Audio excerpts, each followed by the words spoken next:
Olá, bem-vindos. Estamos iniciando aqui esta gravação deste dia 24 de maio de 2020, mês da família.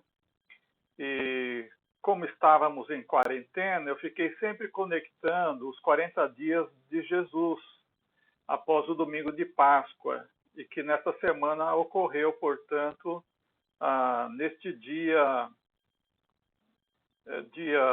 21 agora, desta semana.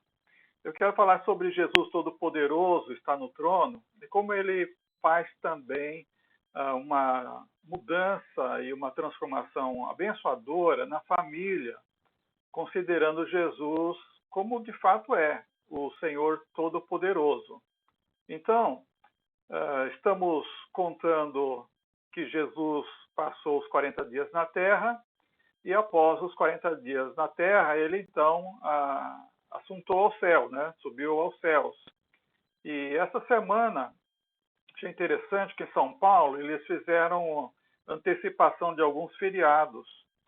E nesse dia 20, quarta-feira, foi antecipado o feriado Corpus Christi.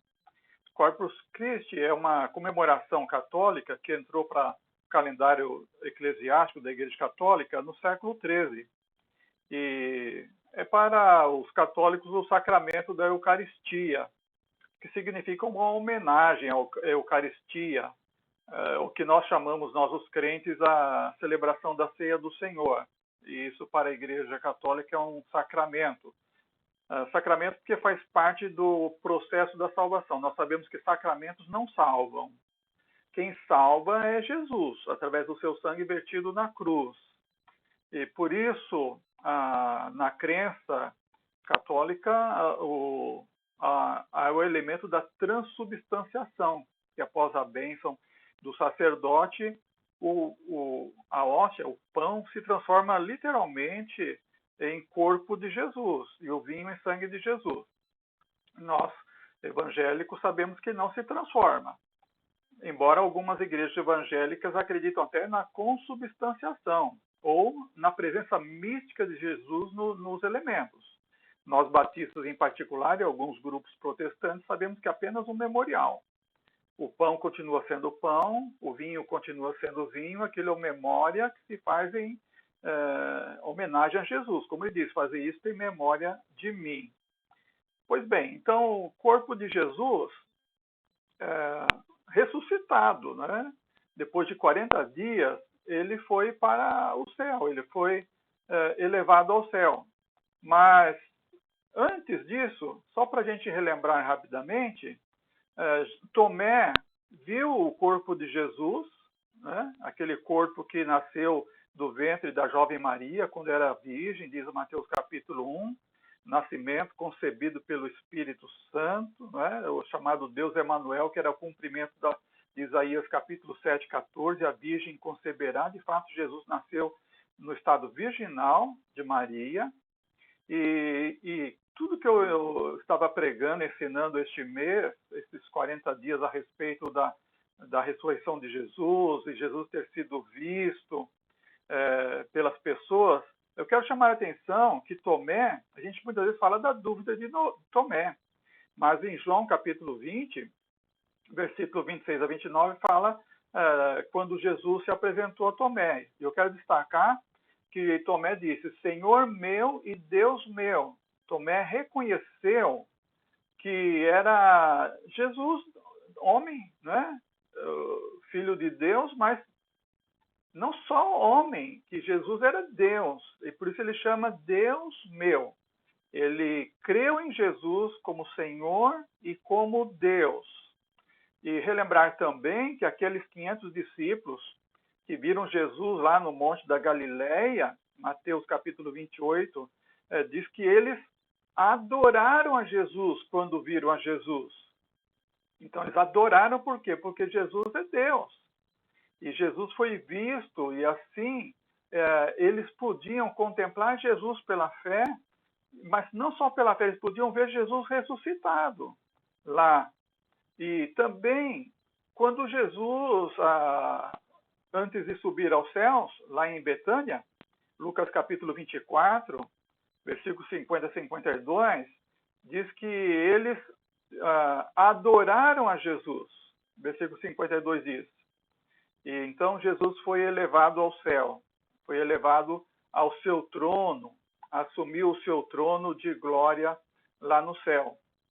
Então é sobre Jesus Todo-Poderoso estar no trono que nós devemos pensar agora. Ele não está mais aqui na terra, ficou aqueles 40 dias, mas desde então ele está no trono. Quando Pedro foi chamado por Cornélio para expor o evangelho, Pedro falou: olha, Jesus Cristo, este é o Senhor de todos, em Atos capítulo 10, versículo 34 a 38. E Jesus, então, é visto, ele é anunciado no Novo Testamento como aquele que é Senhor absoluto nos céus e na terra. Ele é chamado de Jesus Cristo, se tornou expressão de fé, ou a expressão Nosso Senhor Jesus Cristo, e frequentemente usado nas confissões e nas proclamações e nas pregações do Evangelho em todo o Novo Testamento. Nós lemos que em Antioquia, em Atos capítulo 11, versículo 26, os cristãos foram chamados de cristão pela primeira vez, cristianoi, quer dizer, cristãos, aqueles que seguem a Cristo.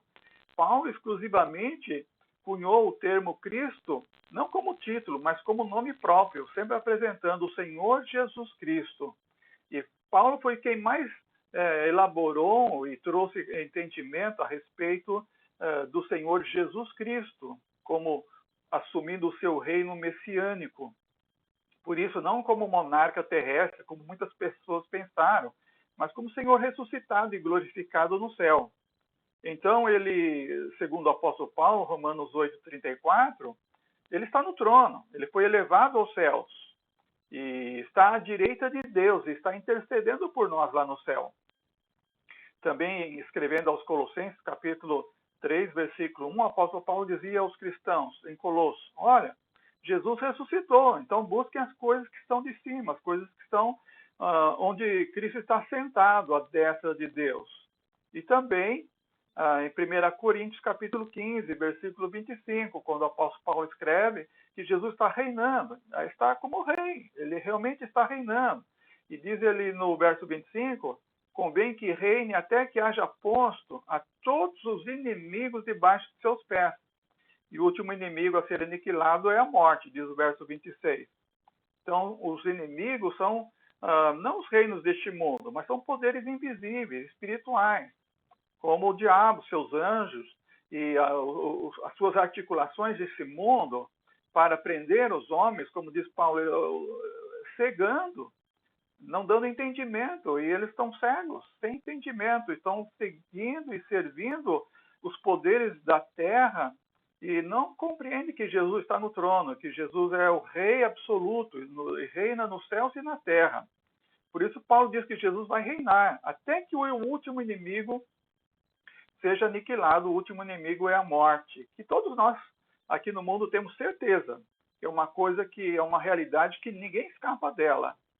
Então Jesus está no trono, e ele é Senhor, e ele vai reinar eternamente e para sempre. E é isso que nós precisamos entender.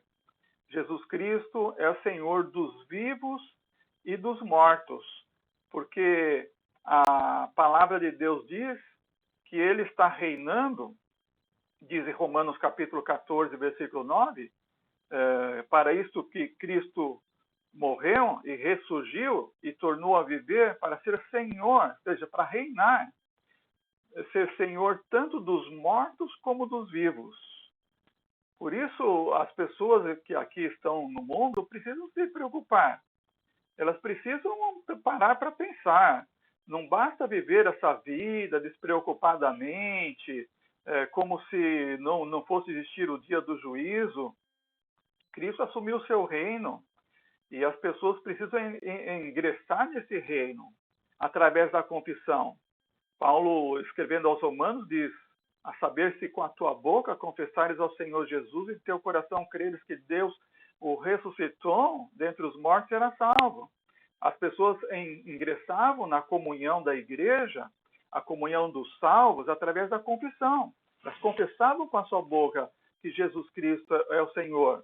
Porque para isso Jesus morreu e ressuscitou, para assumir o seu reino. E por isso ele é Senhor dos vivos e ele é Senhor dos mortos. Quando o apóstolo Paulo escreveu aos Coríntios, ele diz: só há um Deus, o Pai de todo, e que só há um Senhor, que é Jesus Cristo, pelo qual são todas as coisas. Então Jesus é esse Senhor todo-poderoso e ele está no trono. E por isso a expressão Jesus Cristo deve ser levada a sério em casa, no dia a dia, para o esposo, para a esposa, para os pais, para os filhos. Jesus Cristo é a maior expressão de fé no lar. Jesus Cristo deve ser adorado como foi adorado por Tomé, por todos nós. Nós devemos ter um coração como Tomé e dizer: ó Deus meu e Senhor meu. Devemos chamar Jesus de Deus e dizer: ó Senhor, reina aqui no meu lar, reina aqui no meu coração. Como aqueles 500 discípulos que o viram e adoraram, como os discípulos na despedida lá em Betânia o adoraram, até vendo Jesus desaparecer nas nuvens, e um dia ele vai voltar. E nós devemos estar preparados para esse dia. Então minha pergunta hoje é: e para você, quem é Jesus? Quem é Jesus para você?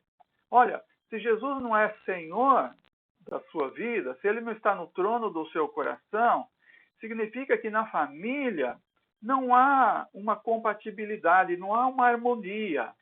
E então você deve estar sentindo que a sua vida é uma vida com pouco afeto, quando pensa na área física, aquele afeto compatível que deveria existir entre você, se você é casado, com seu cônjuge, no relacionamento com os filhos. E na área mental, você deve perceber que há uma dominação do egoísmo, da ingratidão, da hostilidade, quantas vezes um ressentimento está atrapalhando a relação na família, os sentimentos negativos, sentimentos de rancor, isso na área mental. Se Jesus não está no trono, o eu, ele domina e esses sentimentos todos aparecem. Na área emocional também, amargura, ódio, indiferença, são coisas que aparecem quando Jesus não está no trono, quando Jesus não está no coração. Por outro lado, quando Jesus está no coração, há realmente um equilíbrio, há uma harmonia, há um remédio que flui naturalmente de um coração para outro coração. Há um relacionamento amoroso, terno, uns com os outros, cônjuge, esposo, esposa, os pais, os filhos, entre os irmãos. Na área mental, há aqueles sentimentos positivos, de gratidão, de perdão, sentimentos de altruísmo. Na área emocional também prevalece o amor, o gozo, a paz. Por isso que eu sempre peço a Deus: ó Senhor, enche o meu coração de amor, de paz, de alegria. Porque quando Deus está no coração, nosso coração, as emoções afloram e sempre o que predomina é isso, a presença, o fruto do Espírito Santo em nosso coração. Então, se Jesus não está no trono, faça isso. Tira o eu do trono, como aparece nessa figura, e coloque Jesus no trono. Fala: Jesus, reina aqui no meu coração. Jesus, o Senhor é todo poderoso, o Senhor está no trono. Mas seja também Senhor no trono da minha vida. Porque eu quero que no meu relacionamento haja muito amor, haja um relacionamento terno, afetivo, carinhoso, eu com meu esposo, ou eu com minha esposa, eu com os meus filhos. Se você é filho, você com seus pais, com seus irmãos. Que você queira e deseje que a área mental seja dominada por bons pensamentos, sentimentos de gratidão, de perdão. Na área emocional, então, essa coisa afetiva tão boa que é o gozo, o amor e a paz. Então, que Jesus seja todo-poderoso no seu coração também, na sua família também. Que Jesus esteja no trono da sua vida. Então a sua vida será salva, segura e feliz. E é isso que é importante. E é isso que a gente precisa mostrar para esse mundo. Que Jesus é poderoso na nossa vida. Somos uma igreja fora do templo, mas uma igreja poderosa. Porque Ele está reinando no nosso coração. E assim podemos ser uma igreja íntegra, homens íntegros, mulheres íntegras, vivendo o amor de Deus no dia a dia, especialmente no seio da família. Que Deus abençoe, que nosso viver seja assim, feliz e abençoado, porque Jesus é todo-poderoso e nós o adoramos e nós o servimos com todo o coração, com toda a alma, com todo o entendimento. Deus seja louvado. Deus abençoe o nosso estudo nessa manhã, Escola Bíblica Dominical. Vamos abrir o coração, vamos abrir a nossa mente, pedir, Senhor, continua falando conosco e abençoa a nossa vida, em nome de Jesus.